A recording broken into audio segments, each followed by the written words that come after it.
తగ్గింపు అనేది హృదయంలో ఉండడం, దట్ ఈస్ వన్ థింగ్.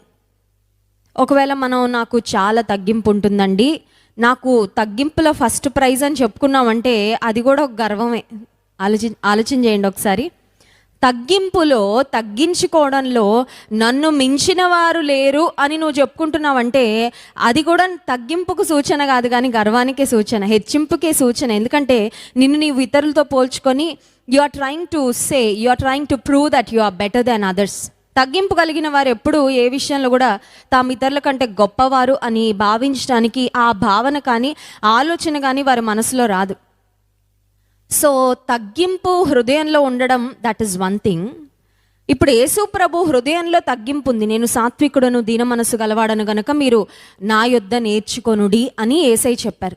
ఇప్పుడు దీన మనసు గలవాడను అని యేసయ్య చెప్పినప్పుడు ఆయనలో ఉన్న దీన మనసును క్రియలలో ఎందుకు చూపించాడు అని ఆలోచన చేస్తే, నీలో దీనత్వం ఉంటే ఆ దీనత్వం ఖచ్చితంగా నీ క్రియలలో బయటకు వస్తుంది. హల్లెలూయా.